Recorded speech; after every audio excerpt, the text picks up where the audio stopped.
to the Mad Wild West podcast. Kick your boots off and stay a while, because you're about to hear the stories lost in time from the people that lived and made the Wild West mad.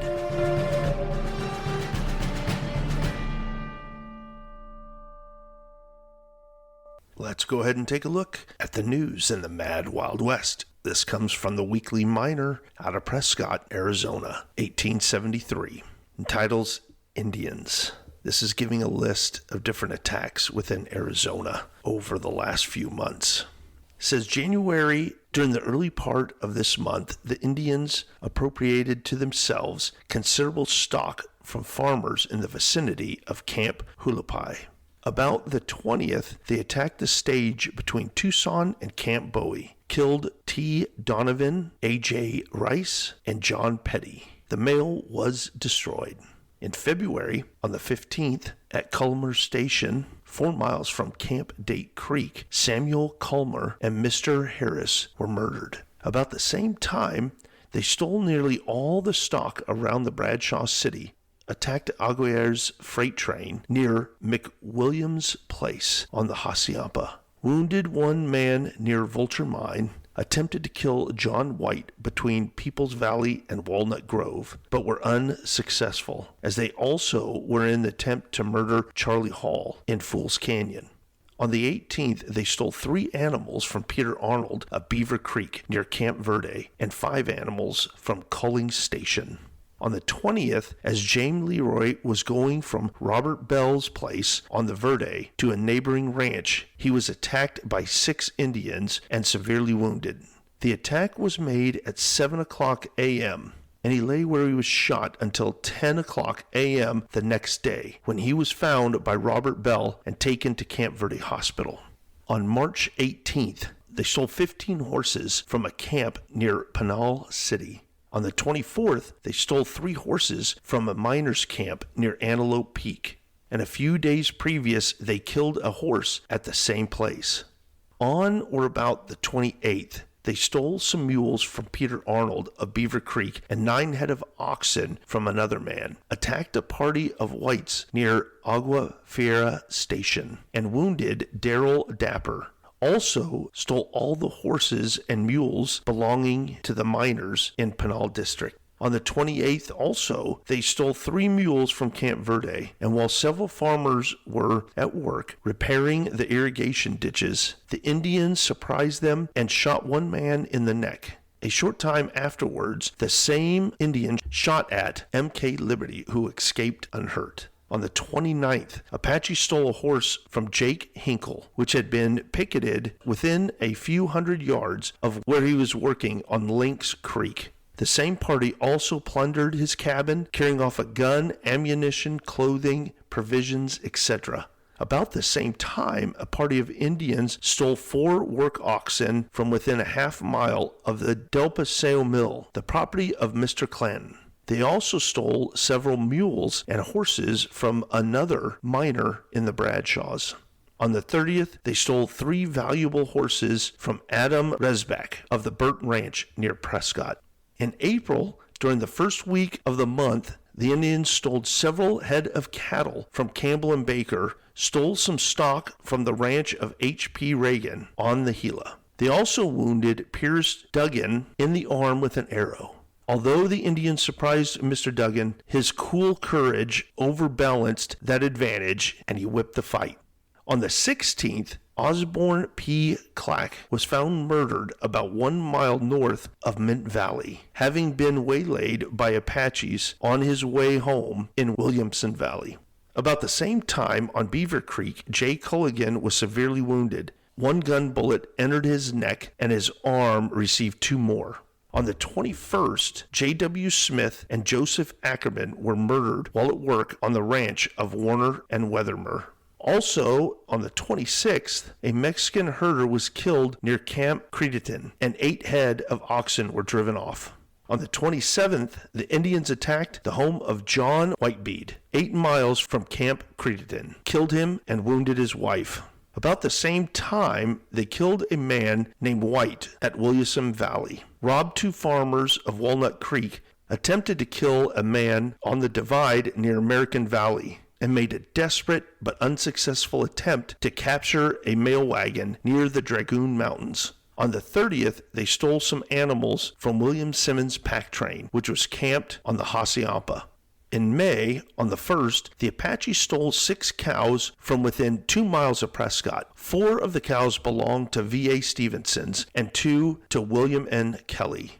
On the night of the 5th, they visited the Burnt Ranch within 2 miles of Prescott and shot 2 fine horses belonging to Adam Redbeck. In all, killed and stole from him during the winter and spring.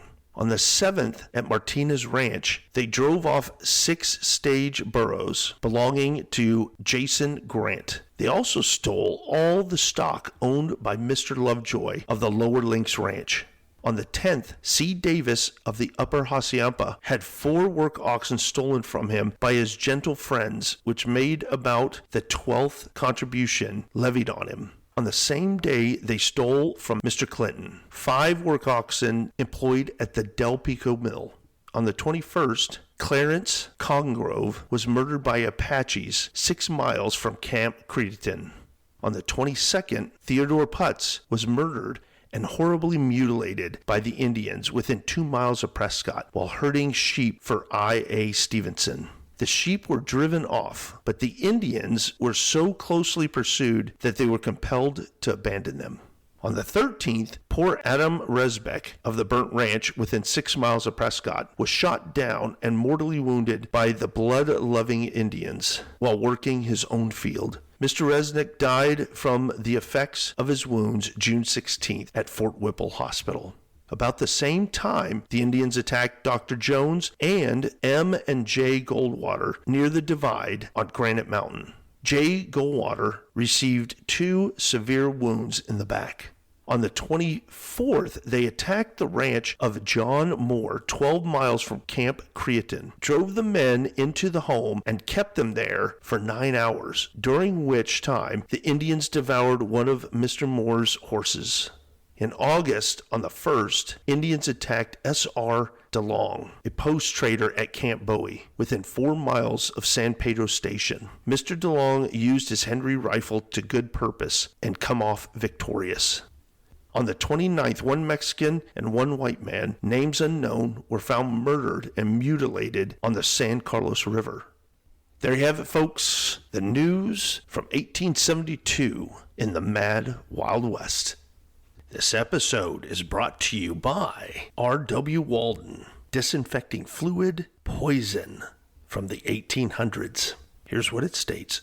For purifying the air of sick rooms, neutralizing all contagions, and preventing the spread of infectious diseases. For destroying offensive odors of every description in drains, cesspools, stables, etc.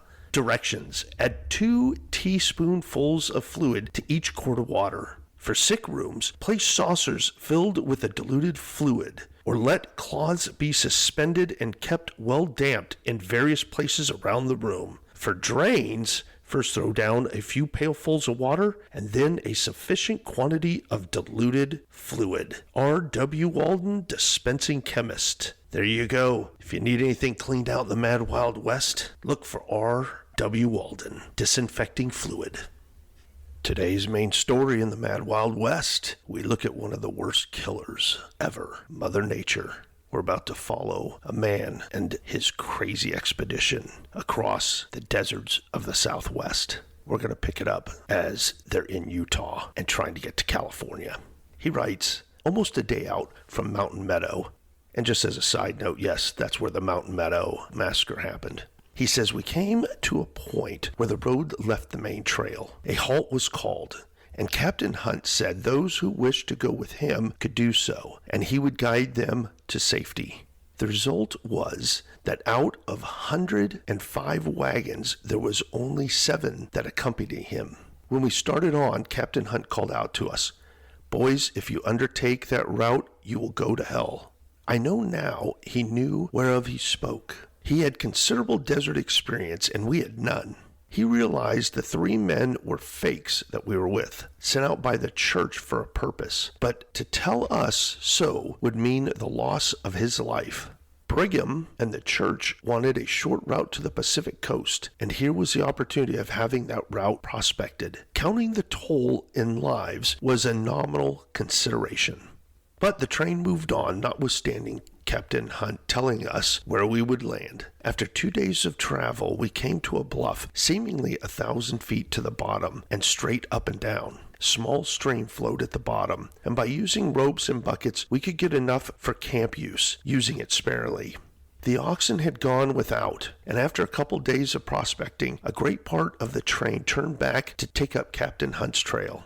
But the Jayhawkers of 49 say they had started on this trail and would follow it or leave their bones on the way. We then continued on with the exception of 2 wagons. We were able to get the whole division besides them. Others followed, but the Jayhawkers took the lead and kept it, and followed as direct a western course as possible, turning aside for the low passes in the mountains.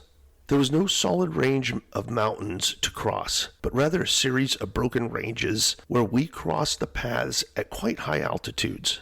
Thus, week after week passed with scarcely any grass and oxen becoming weaker from day to day. And then the distances were so great between water places. When water was found, it seemed impossible to use it, being so blackish. On one occasion, we had gone 5 days without water, but through a kind of providence, on the 3rd night, a snow came. About 2 or 3 inches fell, but before the ground was barely covered, we were all out gathering the snow to melt, and before the storm had passed, we had ample supply for ourselves and oxen. No doubt this is what saved many of us, for we never reached water for 2 more days. It became a cause of anxiety whether we would ever reach the next watering place or not. It became the custom toward the last to send out men to prospect for water, and if water was found, a smoke was made. As in the desert country, smoke could be seen from a great distance.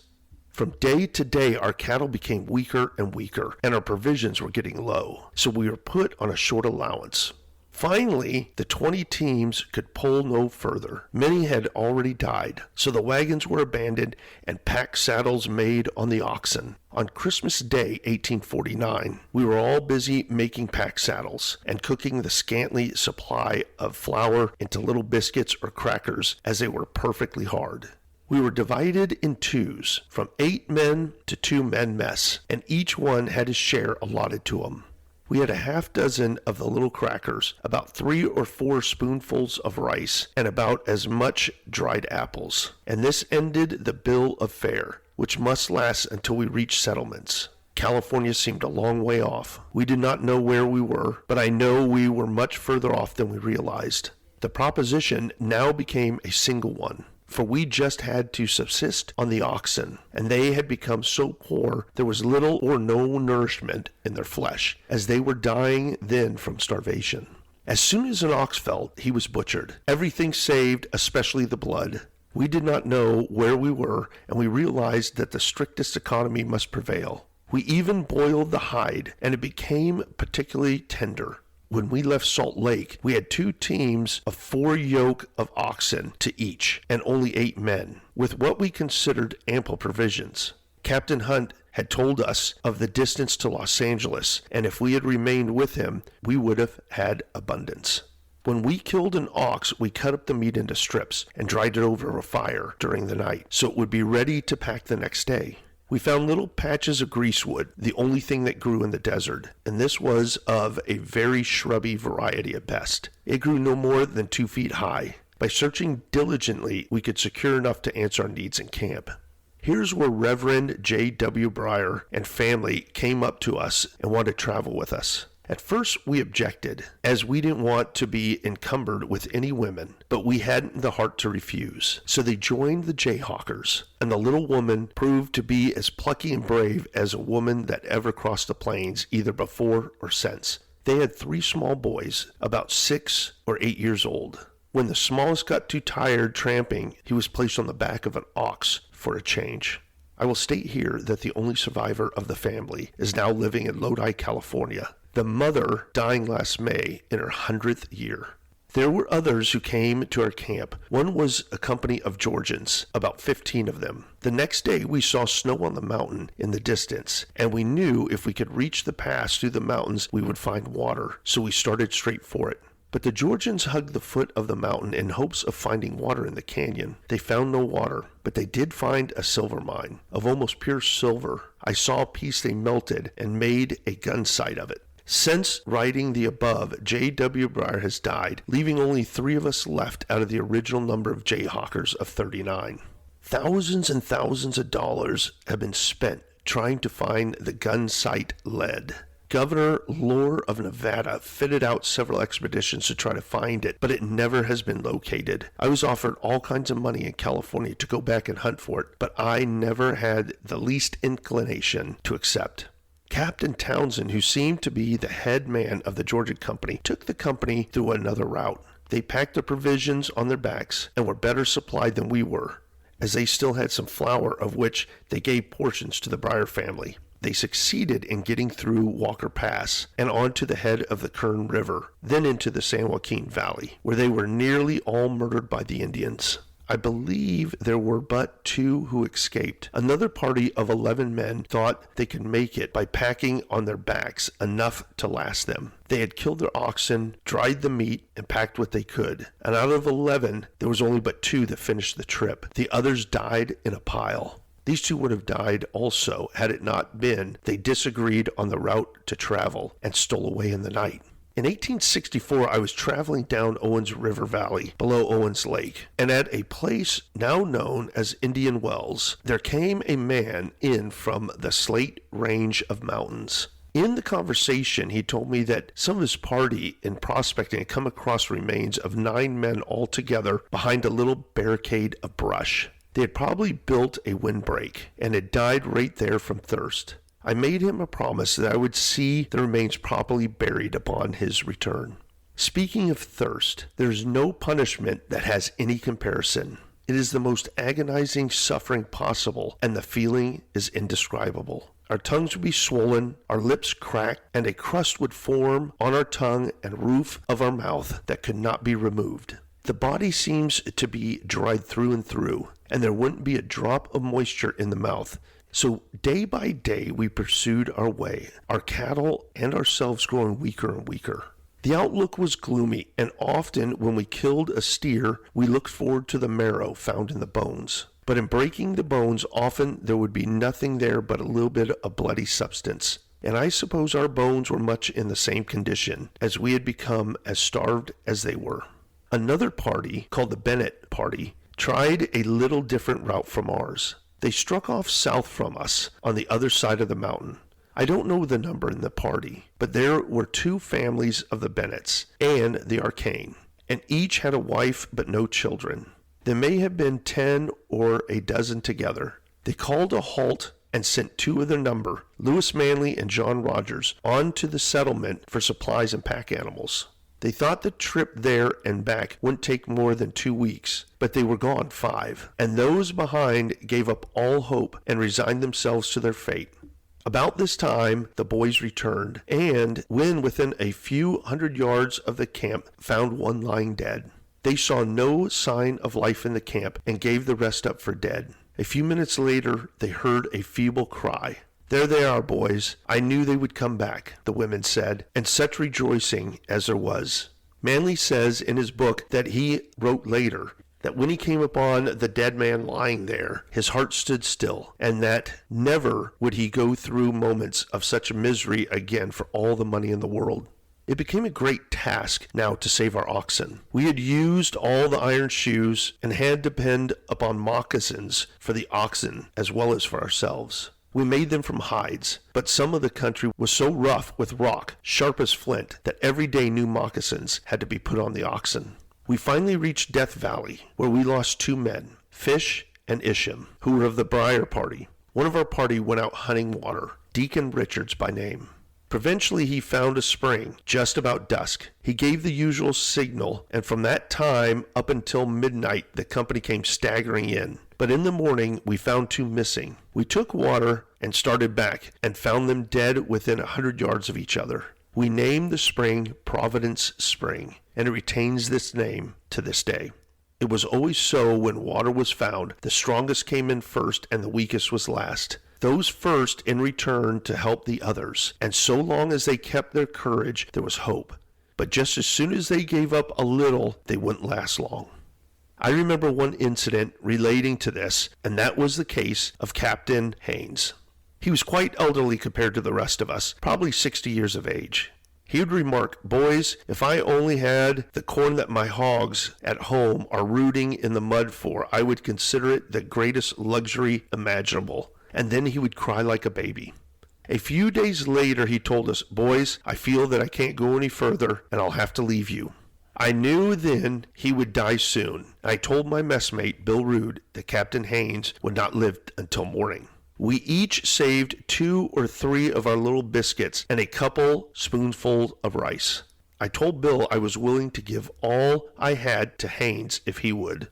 So we took the last morsels we had saved, made a kind of stew with it, and carried it to Haynes. He said, "Boys, you saved my life." And we knew we had. It did us more good, yes, 10 times over, than if we had eaten it ourselves. We all thought a great deal of the captain, and I have never felt so satisfied in my life with a deed as I did in knowing that I was the means of helping to save a valuable life.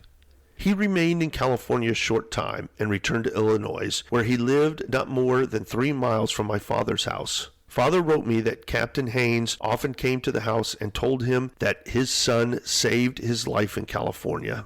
From Providence Springs, we crossed the range of mountains, and going down the other side, one of the best oxen went over the cliff and broke his back. We had to stop and make it into jerky. It seemed only a short distance across the snow mountains that loomed up in sight, but the remainder of that day and the next went by before we came to water, which has since been known as Indian Wells, owing to the water being in the holes or wells. At this camp, Manley and Rogers saw our light and thought us Indians until they heard my voice, and they knew we were Jayhawkers. They came into camp and were made welcome to all we had. We struck a broad plain trail that we knew must lead to settlements, and we resolved to follow it no matter where it led. It took us in a southerly direction instead of a westerly, but we were bound to stay on the trail. We found out afterwards that that trail was made by the Owen River Indians, or Paiutes, who made raids into the larger ranches of California and ran off hundreds of herds of horses at a single drive. The Spaniards were afraid to follow, as they would be outnumbered. A year or so after I stayed overnight at Williams Ranch, where there were thousands and thousands of cattle and horses, and the owner told me that they had made a treaty with the chief of the Indians, presenting him with a fine horse and silver-mounted saddle. The Indians always knew his brand after that and never troubled him. Manley and Rogers the next morning took the trail and hurried, as they were anxious to make the trip and get back to their company. We traveled 2 more days, and then the trail ran right into the immense desert, and we could scarcely see the mountains beyond. If the trail had not led that way, we never would have thought of facing such a dreary outlook. In after years, I found this was the Mojave Desert. Going on, we found an immense lot of bones along the trail. After 2 days of travel, we came to a spring right in the middle of the desert. There was quite a patch of willows growing around the water, and plenty of water for use, although it ran but a few rods and then sank into the sand. While we were there, we killed another ox and prepared the meat for jerky. It proved to be a long way to the mountains, for we were 3 days and nights making the trip. Our progress was slow, and there was much suffering. Many could travel but a few hundred yards at a time, and so the weaker ones were hours behind in getting into camp. When the water was found, the smoke was made, and this would put new life and energy into the weak ones. One man named Robinson had become so weak we had to put him on a poor little mule we had. He said in the morning he couldn't make it, but we thought he could on a mule. Within 30 or 40 steps of the campfire, he fell off. We tried to assist him, but he begged to be left alone, saying he would only come when rested. About 15 minutes later, as he hadn't come in, we went to get him and found him dead.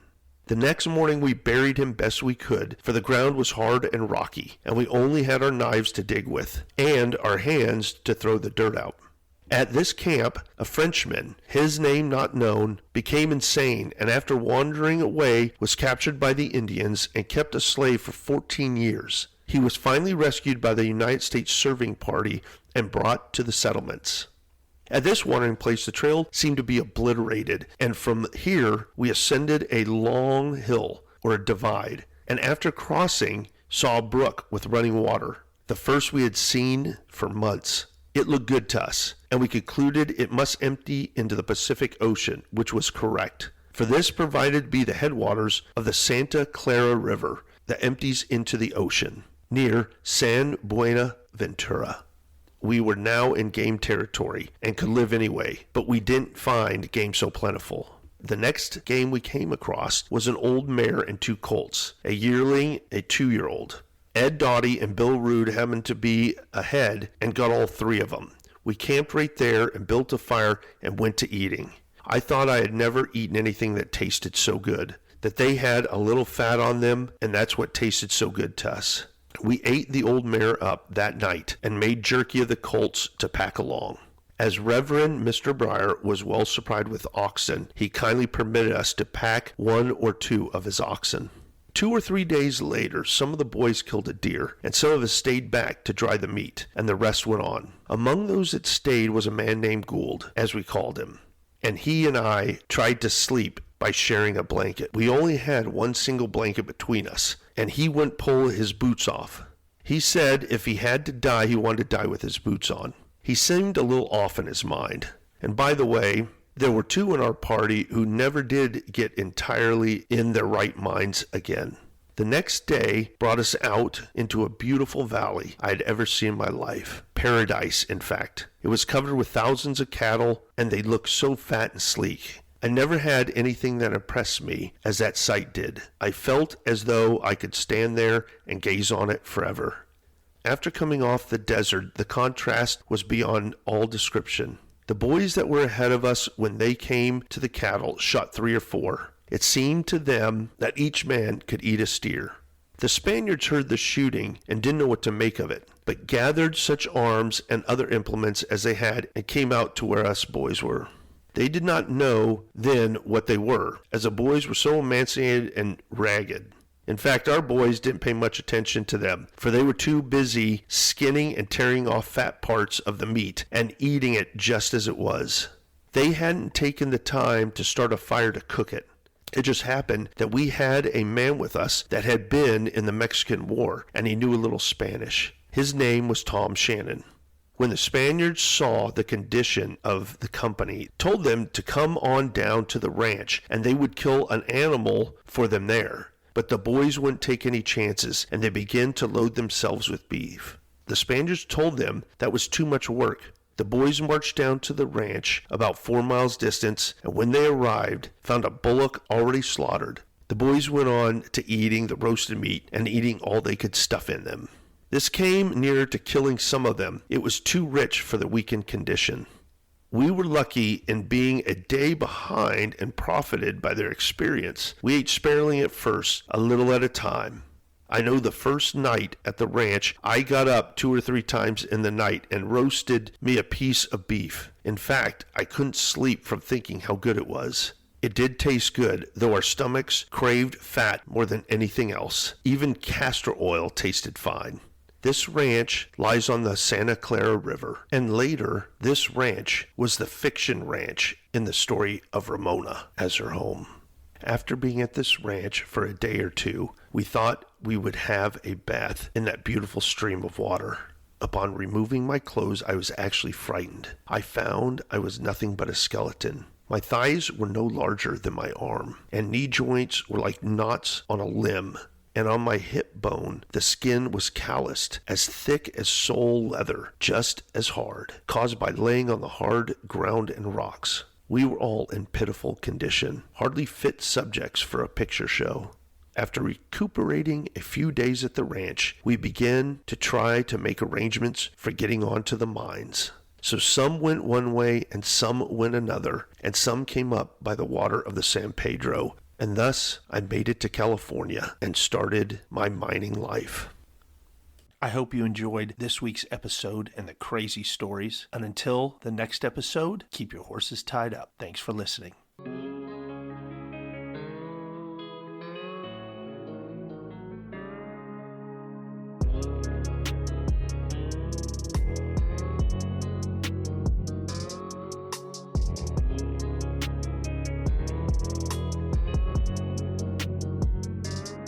The Mad Wild West Podcast. These are the true stories that made it wild.